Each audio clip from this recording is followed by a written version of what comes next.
Hey guys, it's Lisa. My English saddle Madewell transport tote just arrived and I am so excited to tell you all about it. I purchased it in the store 1 week and 1 day ago.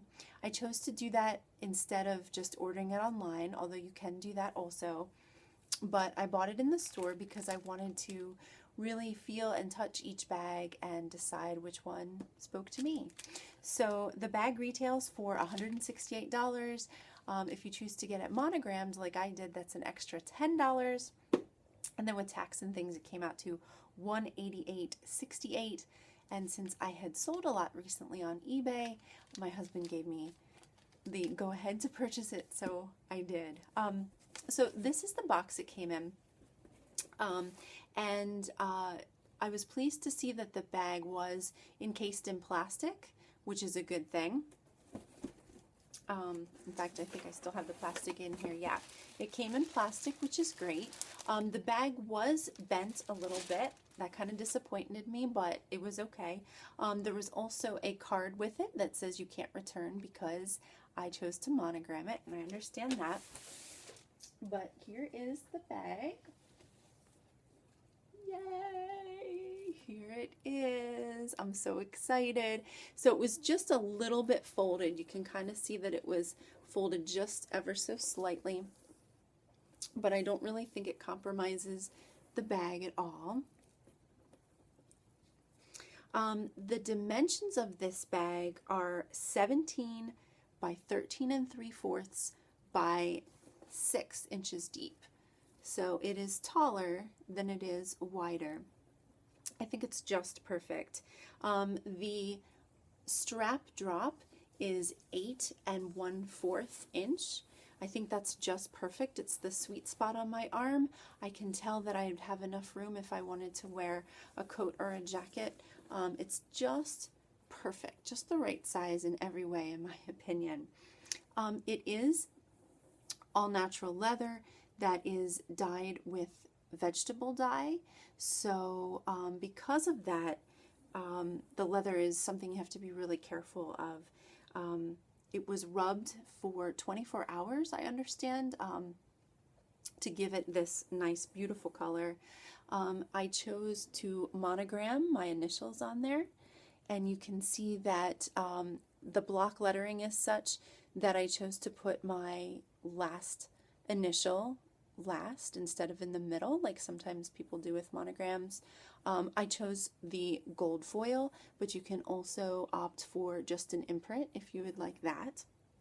And there is no hardware on the bag except for in the unlined interior there is a little zippered pouch. So that has a zipper on it, but otherwise it is just stitching. So when I was in the store, I'll just give you some tips on maybe what to look for if you go into the store like I did to purchase your bag.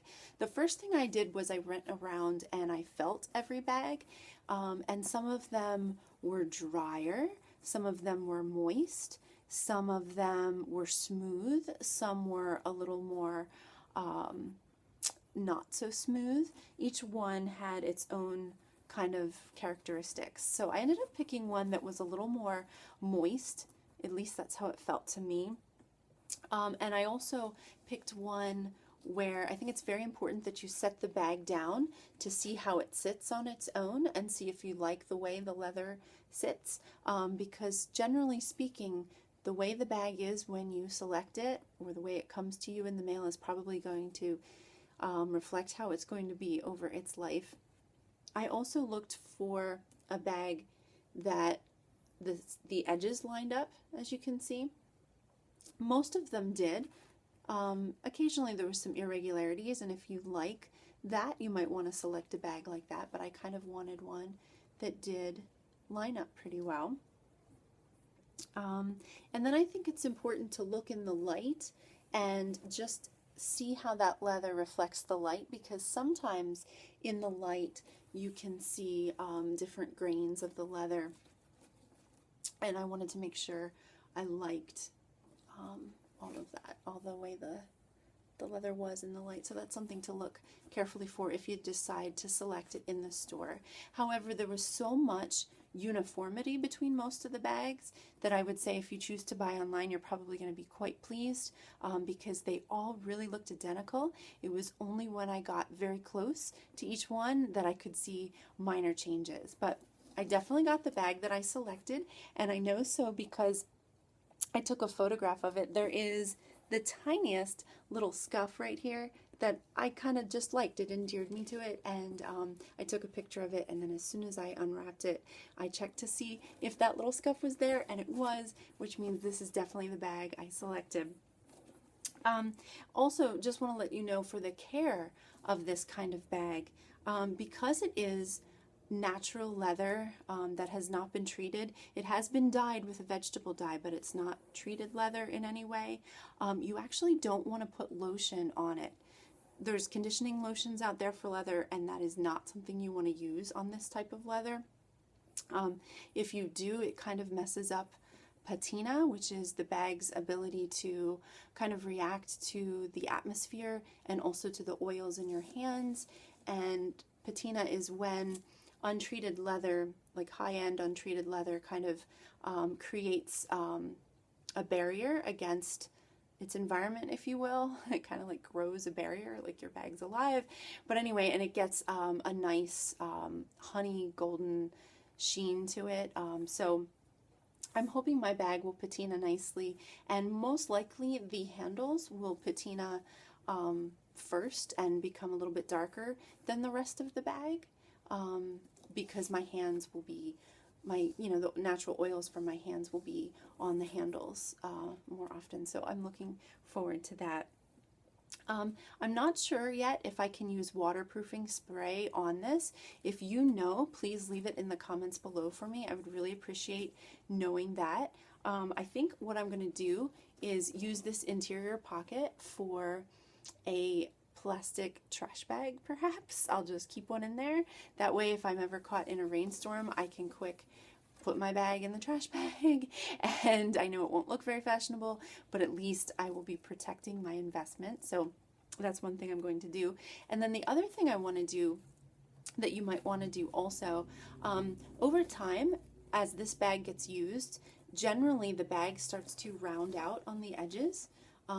Because the heavier items tend to go in the center of the bag, and it'll pull down and the bag will kind of round out. If that is something you will appreciate as your bag wears, then go ahead and do that. But I think I would prefer my bag to still kind of have those corners as much as possible. So what I purchased at Target for like $5.99 was this set of flexible cutting boards, and I can cut them quite easily. I'm going to measure, cut, maybe tape with duct tape, like 2 or 3 together. And then I'm going to put them in the base of my bag just to kind of have a base. And that will allow my bag, hopefully, to, as it wears, maintain some of its shape. So I hope that helps you make your decision about whether or not you want to get a transport tote from Madewell. I love the English saddle color. It is just perfect. It really, I think, is going to hold up nicely. So if you have a bag, or you're thinking about a bag, or you have questions or comments, please leave them for me below, and I will look forward to seeing you in my next video. Bye!